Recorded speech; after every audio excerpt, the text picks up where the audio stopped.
ऐसा टाइम जहां लोगों का सरवाइव करना ही लाइफ का सबसे बड़ा गोल है। बाकी ट्राइब्स अभी भी रॉ मीट खा रहे हैं और जंगली घास को चबा रहे हैं। वहां मैं अपनी ट्राइब को फ्रेश सूप पीना और रोस्टेड मीट खाना सिखाता हूँ। इसके बाद हम फ्लफी राइस भी खाते हैं और ऐसे वेपन्स यूज करते हैं जो अपने टाइम से सेंचुरीज आगे के हैं। ये सब पॉसिबल होता है क्योंकि मैं एडवांस्ड स्पेशल फोर्सेज नॉलेज को इस एंशिएंट ईरा में लेकर आता हूँ। मेरी प्रीवियस लाइफ में मैं एक एलीट स्पेशल फोर्सेज ऑपरेटिव था, कोड नेम काय, जिस पर बॉर्डर के पास क्रिमिनल्स को चेस करते वक्त मैं एक क्लिफ से गिर गया था। फिर जब मैं दोबारा आंखें खोलता हूँ तो अपने सामने कई वुमेन को देखता हूँ जो मेरे पास में खड़ी होती हैं, लेकिन उसी वक्त मेरे पैर में शार्प पेन फील होता है जो मेरी अटेंशन खींच लेता है। जिस पर सालों का सर्वाइवल नॉलेज यूज करके मैं जल्दी से घाव को डिटरमिन करता हूँ जो एक स्नेक बाइट है। फिर मैं पास पड़ी स्टोन ब्लेड उठाता हूँ, घाव को स्लाइस करता हूँ और एक गर्म ब्रांच को उस पर प्रेस करता हूँ। एक दर्दनाक चीख के बाद मैं वहीं पर गिर जाता हूँ, इस उम्मीद में कि हाई टेम्परेचर मेरे वेनम को डिस्ट्रॉय कर दे। इसके बाद सर्वाइवल के लिए पूरी रात फाइट करने के बाद मैं एक वुमन के हाथ से मीट का एक पीस लेता हूँ और उसे फिनिश करने के बाद इशारों में उससे एक और मांगता हूँ, जिस पर ऑब्वियस आंसर नो होता है। इस छोटी सी ट्राइब में सिर्फ लोग ही हैं और डेली फूड लिमिटेड रहता है। अब विंटर आने वाला है, इसलिए उन्हें खाना स्टॉक भी करना होता है। खाना पहले अडल्ट वर्कर्स के पास जाता है, जिस पर मुझे अपना खाना खुद ढूंढना पड़ता है। दिन ब दिन मौसम ठंडा होता जा रहा है और मुझे विंटर के लिए फूड स्टोर करने का कोई तरीका ढूंढना होता है। मुझे पता लगता है कि सबसे इजी मीट अभी फिश ही है। पास में ही फिश कलेक्ट करने की अपॉर्चुनिटी होती है, लेकिन ये ट्राइब फिश नहीं खाती, इसलिए उनके पास फिशिंग टूल्स ही नहीं होते। जिस पर मैं कुछ वाइन्स गैदर करता हूँ और फिश पकड़ने के लिए बास्केट बनाना शुरू करता हूँ। जल्द ही मैं केव एंट्रेंस पर वाइन्स का बड़ा बंडल लेकर लौटता हूँ और बास्केट क्राफ्ट करना शुरू करता हूँ। कई बच्चे आसपास इकट्ठे होकर क्यूरियोसिटी से मुझे देखते हैं। पास ही कुछ वुमेन धूप में घास सुखा रही होती हैं। तभी अचानक दूर से एक चीख हवा को चीरती है। चीफ थने और दो और लोग रन करते हुए आते हैं। हर एक के हाथ में मैसिव एक होता है। उसी टाइम एक टेरर बीक जो मीटर से भी ज्यादा लंबा था चीफ के पीछे चार्ज कर रहा था। मैंने तुरंत चिल्लाकर कहा, एग्स को फेंको, लेकिन कोई समझा नहीं। थाइन एग छोड़ने से मना कर देता है और टेरर बीक थेन को छोड़ने से मना कर देता है। कुछ ही मोमेंट्स में बर्ड पास पहुंच जाता है, एक खतरनाक स्ट्राइक, और थैन वही ऑन द स्पॉट निकल जाता है। बाकी दो आदमी ये देखकर तुरंत अपने एग्स फेंक देते हैं और जंगल की तरफ भागते हैं। ट्रीज पर चढ़कर सेफ हो जाते हैं। मेरे पास खड़े बच्चों ने इतना टेरिफाइंग सीन कभी नहीं देखा था। वो पैनिक में चिल्लाने लगते हैं। टेरर बीक अपना टारगेट खोकर वापस घूमता है और केव के पास बच्चों की तरफ चार्ज कर देता है। ये देखते ही मैं जल्दी से बच्चों को केव के अंदर ले जाता हूँ। अंदर की महिलाएं तेजी से एक बड़ा सा राउंड स्टोन रोल करके एंट्रेंस ब्लॉक कर देती है। टेरर बीक अंदर नहीं जा पाता तो वापस थेन की बॉडी की तरफ मुड़ता है और उसे खाना शुरू कर देता है। मैं एक डिसीजन लेता हूँ, इस बर्ड को मरना होगा। इसने ह्यूमन फ्लैश टेस्ट कर लिया है और ट्राइब की लोकेशन जान चुका है, वरना ट्राइब को कभी पीस नहीं मिलेगा। लेकिन मेरे पास वेपन्स नहीं है, डायरेक्ट फाइट इम्पॉसिबल है। फिर मेरी नजर बर्ड की लॉन्ग पावरफुल लेग्स पर जाती है। मेरी आंखें लाइट अप हो जाती हैं। मैं तुरंत प्रिपरेशन शुरू करता हूँ। पहले मैं 2 फिस्ट साइज्ड स्टोन्स ढूंढता हूँ। मैं अपनी वेस्ट पर लिपटी स्नेक स्किन निकालता हूँ और हर एंड पर एक स्टोन टाई कर देता हूँ। इस मेकशिफ्ट बोला के कंप्लीट होते ही मैं केव एंट्रेंस के एक गैप से बाहर स्लिप हो जाता हूँ। अंदर के लोग शॉक्ड हो जाते हैं। वो मुझे वापस पुल करना चाहते हैं, लेकिन उन्हें डर है कि टेरर बीक फिर अट्रैक्ट हो जाएगा। वो बस अंदर से एंग्जाइटी में देखते रह जाते हैं। मैं बुश में क्वाइटली छुपता हूँ, थोड़ा लो रह के आगे बढ़ता हूँ। मैं टेरर बीक से लगभग 5 से 600 मीटर दूर रुकता हूँ। बर्ड अभी भी अपना मील एंजॉय कर रहा था, अनअवेयर कि वो अब मेरा प्रे बन चुका है। मैं स्लोली खड़ा होता हूँ, स्नेक स्किन रोप के मिडिल को ग्रिप करके पोला को रैपिडली स्पिन करता हूँ। दोनों स्टोन्स बाहर जाते हैं और रोप को टाइट कर देते हैं। टेरर बीक मूवमेंट सेंस करता है, वो सिर उठाता है, स्क्रीम करता है और सीधा मेरी तरफ चार्ज कर देता है। वो क्लोजर और क्लोजर आता जाता है। केव एंट्रेंस पर महिलाएं और बच्चे टेरर में चिल्लाने लगते हैं, लेकिन मैं बिल्कुल स्टिल रहता हूँ। जैसे ही टेरर बीक 30 मीटर पर पहुंचता है मैं पोला फेंक देता हूँ। स्पिनिंग वेपन हवा में उड़ता है। जैसे ही वो बर्ड की लॉन्ग लेग्स को कॉन्टैक्ट करता है वो टाइट रैप हो जाता है। टेरर बीक जो पहले से 10 मीटर के अंदर था बैलेंस खो देता है और क्रैश डाउन हो जाता है। इसके छोटे विंग्स यूजलेसली फ्लैप करते हैं, वो स्टैंड नहीं कर पाता। केव ड्वेलर्स फ्रीज हो जाते हैं, डिसबिलीफ में उनके माउथ्स खुले रह जाते हैं। मैं तुरंत 2 बच्चों को कॉल करता हूँ कि बर्ड की नेक होल्ड डाउन करें। मैं एक बड़ा स्टोन उठाता हूँ और जोर से स्मैश कर देता हूँ। टेरर बीक के हेड से ब्लड स्प्रे हो जाता है, उसका बॉडी वायलेंट स्ट्रगल करना बंद करता है और फिर पूरी तरह स्टिल हो जाता है। दोनों बच्चे मुझे और वाली आंखों से देखते हैं। मैं स्नेक स्किन को बर्ड की लेग से अनटाई करता हूँ, उसे फिर से अपनी वेस्ट पर रैप कर लेता हूँ और दोनों बॉयज को सिग्नल करता हूँ कि मेरे साथ मिलकर टेरर बीक को केव तक ट्रैक करें। अब वो बॉयज पूरी तरह ओबीडियंट है, बिल्कुल डिवोटेड फॉलोअर्स की तरह। हम तीनों मिलकर उस मैसिव बर्ड को उसकी लेग्स पकड़कर केव की तरफ खींचते हैं। जब केव ड्वेलर्स देखते हैं कि 3 लोग इतना इनॉर्मस किल लेकर आ रहे हैं तो वो अंदर नहीं रह पाते। वो एक्साइटेडली हाउल करते हैं, बोल्डर को साइड में पुश करते हैं और हेल्प करने बाहर भागते हैं। डिस्टेंस में वो 2 एडल्ट मैन जो ट्रीज पर चढ़े थे अब नीचे उतरते हैं। वो पूरा हंट देख लेते हैं। मैंने अकेले टेरर बीक को डाउन किया था। वो डीपली इंप्रेस्ड हो जाते हैं। ये पहली बार है जब उनकी ट्राइब ने इतना बड़ा कैप्चर किया है। केव पर वापस आकर मैं विमेन को बताता हूँ कि फेदर्स मेरे लिए सेव करें, बाकी वो हैंडल कर सकती हैं। डेंजर पास होने के बाद मैं अपना बास्केट वीव करना कंटिन्यू करता हूँ। लगभग 1 आवर बाद 2 वोमेन बास्केट्स कंप्लीट हो जाते हैं। मैं उन्हें कुछ टेरर बियर्ड से फिल करता हूँ और स्ट्रीम की तरफ निकल पड़ता हूँ। एक वुमन मुझे अकेले स्ट्रीम जाते देख फॉलो करती है। उसे लगता है मैं केपेबल हूँ और वो मुझ पर नजर रखना चाहती है। जो 2 बॉयज अभी अभी मेरी लॉयल्टी प्लेज कर चुके थे वो मुझे एक और स्ट्रेंज कंट्रैप्शन कैरी करते देख लेते हैं और तुरंत मेरे पीछे दौड़ पड़ते हैं। हम चारों जल्दी स्ट्रीम तक पहुंच जाते हैं। मैं बैंक पर खड़ा होकर केयरफुली ऑब्जर्व करता हूँ। जो मैं देखता हूँ उससे मेरा हार्ट रेस करने लगता है। बस कुछ मिनट्स में मैं कई बार बिग फिश को स्मॉल फिश खाते हुए देखता हूँ। इस स्ट्रीम में कार्निवोरस फिश है, लेकिन मानना पड़ेगा इकोसिस्टम यहाँ प्रिस्टीन है। वाटर इतना क्लियर है कि बॉटम तक दिख जाता है और फिश हर जगह है। मैं एक अच्छा स्पॉट चूज करता हूँ, बास्केट से जुड़ी ग्रास रोप ग्रिप करता हूँ और उसे पानी में लोअर कर देता हूँ। मीट की सेंट तेजी से फैल जाती है। 20 मीटर के अंदर की फिश एजिटेटेड हो जाती है, तेजी से बास्केट की तरफ स्विम करती है और अंदर डाइव करके इनर्ट्स के लिए फाइट करने लगती है। मैं बास्केट को झटके से पानी से बाहर यंग कर लेता हूँ। जो फिश एस्केप कर गई वो अलग, लेकिन 4 बड़ी फिश अंदर रह जाती हैं और स्ट्रीम की बाकी फिश भी भागती नहीं है। वो नीचे स्वॉर्म कर रही हैं, स्क्रैप्स के लिए ये अभी भी फाइट कर रही हैं। ये बिल्कुल पार्क में केओआई को फीड करने जैसा फील होता है। दो बच्चे और वो एडल्ट वुमन अमेज्ड रह जाते हैं। उस स्ट्रेंज चीज को पानी में डालकर ऊपर खींचने से वो ये लेगलेस क्रीचर्स पकड़ सकते हैं, लेकिन उन्हें अभी भी समझ नहीं आता क्यों। मैं चारों फिश को ग्राउंड पर डंप करता हूँ, केयरफुली क्लीन करता हूँ, एक पीस सुशीमी का कट करके खा लेता हूँ। मुझे रॉ फिश डिवोर करते देख उन्हें तुरंत समझ आ जाता है कि ये फूड है। वो मुझे मिमिक करते हैं, पीस काट कर अपने माउथ में डाल लेते हैं। वुमन की आंखें इंस्टेंटली लाइट अप हो जाती हैं। उसे रियलाइज होता है कि ये एक न्यू फूड सोर्स है। वो एक्साइटेडली चैटर करती है और जेस्चर्स से कहती है कि मैं उसे फिश पकड़ना सिखाऊं, लेकिन मैं उसे ये काम नहीं करने देता। मैं उसे और एक बच्चे को फिश क्लीन करने के लिए असाइन करता हूँ, जबकि दूसरा बच्चा ग्रास से क्लीन्ड फिश को एक स्टिक पर स्ट्रिंग करके ट्राइब तक कैरी करने के लिए तैयार करता है। मैं फिश पकड़ना कंटिन्यू करता हूँ। अब सारी फिश एक साथ गैदर हो रही हैं। मैं बस बैंक पर क्राउच करके बास्केट से स्कूप करता रहता हूँ। ईच स्कूप के साथ अच्छा हॉल आता रहता है। हम चारों पूरा आफ्टरनून काम करते रहते हैं। एंड तक हम 200 से ज्यादा फिश पकड़ लेते हैं, जिसमें लार्जेस्ट करीब 10 पाउंड की होती है। 3 लोग इतना सारा वापस कैरी नहीं कर सकते, जिस पर हम एक चाइल्ड को और हेल्पर्स बुलाने भेजते हैं। फाइनली ग्रुप मिलकर ग्रैंड प्रोसेशन में अपनी कैच को केव की तरफ हॉल करता है। तब तक गैदरिंग और हंटिंग पार्टीज भी वापस आ चुकी होती हैं। प्रॉपर टूल्स न होने की वजह से एडल्ट्स सिर्फ स्मॉल गेम ही पकड़ पाते हैं, जैसे रैबिट्स, वाइल्ड चिकन्स और ऐसे ही। फिर चिल्ड्रन फिश उठाकर आते हैं, प्राउडली हाउलिंग करते हुए, और एडल्ट्स को अपनी कैच दिखाते हैं। चीफ की डेथ की वजह से एडल्ट्स का मूड डाउन था, लेकिन जब वे मेरा हॉल देखते हैं तो इंस्टेंटली चीयर अप हो जाते हैं। फेन की ट्रेजेडी जल्दी ही पीछे छूट जाती है। आज की हार्वेस्ट सॉर्ट करने के बाद सारे ट्राइब मेंबर्स केव के बाहर गैदर होते हैं। एंट्रेंस के सामने क्लियरिंग में लकड़ियों का बड़ा स्टैक लगाया जाता है। फेन का बॉडी उसके ऊपर रखा होता है। एक ओल्ड मैन जिसके हेड पर 2 रैम हॉर्न्स होते हैं फायर लाइट करता है। रोरिक फ्लेम्स जल्दी ही चीफ के बॉडी को कंज्यूम कर लेती है। फायर लाइट हर फेस पर डांस करती है। चिल्ड्रन रोस्टिंग मीट की स्मेल फील करते हैं और सलाइवा स्वॉलो करते रहते हैं। उन्हें कोई सैडनेस फील नहीं होती। एडल्ट्स अब न्यू फूड सोर्स मिलने से काम रहते हैं। इसी मौके पर मैं ट्राइब को ऑब्जर्व करता हूँ। ट्राइब में अभी टोटल 52 मेंबर्स होते हैं। 8 एडल्ट मैन, 15 एडल्ट वुमेन और बाकी अलग अलग एज के चिल्ड्रन होते हैं। जिस ओल्ड मैन ने फायर लाइट किया होता है वही ट्राइब का एल्डर है। ओल्डेस्ट होने की वजह से सब उसे ट्राइब का सबसे वाइज पर्सन मानते हैं। थॉ इसका शायद उसे सेकंड प्लेस से सेटल करना पड़े, क्योंकि मैं धीरे धीरे सबके हार्ट्स में उसकी जगह ले रहा हूँ। मैन ऐसा भी होता है जिसके 6 फिंगर्स होते हैं और वो वुडन क्लब यूज करना प्रेफर करता है। लाइकली इनब्रीडिंग की वजह से वो थोड़ा सिंपल माइंडेड लगता है। 6 के पास ही फेदर होता है, जो फेदर नेकलेस पहनता है। वो क्लेवर दिखता है और 6 की तरह वुडन क्लब प्रेफर करता है। फेदर के पीछे स्टोन होता है जो बोन नेकलेस पहनता है और स्टोन्स को वेपन्स की तरह यूज करता है। थोड़ी डिस्टेंस पर एक 15 ईयर ओल्ड यूथ खड़ा होता है, जिसके सिर्फ एक ईयर होता है और लेफ्ट चीक पर 4 स्कार्स होते हैं। उसका वेपन स्ट्रेट लेग बोन से बना स्पीयर होता है। स्कार के पास 17 ईयर ओल्ड फैंग होता है। उसका फादर 2 जनरेशन पहले चीफ था। उसके weapons 2 foot long sabre tooth tiger fangs होते हैं। फिर ऑक्स होता है, ट्राइब का सबसे टॉल और पावरफुली बिल्ट। उसका वेपन सिंपल और ब्रूटल होता है, सिर्फ एक लेग बोन। फाइनली फ्लिंट होता है, जो केन के सहारे चलता है। वो अब गैदरिंग ग्रुप को फॉलो करता है, पाथ फाइंडिंग और वॉच ड्यूटी संभालता है। उसे स्टोन टूल्स शार्पन करना बहुत पसंद है। कहते हैं मरने से पहले स्टोन प्लेट ग्राइंड करना उसका बिगेस्ट ड्रीम है। ओवरऑल सारे मेन में स्कार, फैंग और ऑक्स ट्राइब की टॉप फाइटिंग पावर रिप्रेजेंट करते हैं। चीफ को बर्न करने के बाद डार्कनेस फॉल हो जाती है। एल्डर हॉर्न की लीड में सब केव के अंदर फूड डिवाइड करने जाते हैं, क्योंकि किसी ने पहले कभी फिश नहीं खाई होती, आज एक्सेप्शन बनाया जाता है। फूड डिस्ट्रीब्यूट करने की जिम्मेदारी मैं लेता हूँ। मैं एक प्री रोस्टेड फिश उठाता हूँ और बोन्स निकालकर खाने का तरीका डेमोस्ट्रेट करता हूँ। सब मुझे मिमिक करते हैं और रिलिश के साथ खाते हैं। शायद पहली बार पेट भरकर खाने की वजह से सब और ज्यादा हैप्पी हो जाते हैं। कुछ लोग खाते खाते डांस भी करने लगते हैं। ये सीन मुझे अचानक होम जैसा फील कराता है। मैं साइलेंटली वाव करता हूँ कि ट्राइब को बेटर लाइफ की तरफ लीड करूंगा। सबके खाने के बाद एल्डर हॉर्न एक चार्ट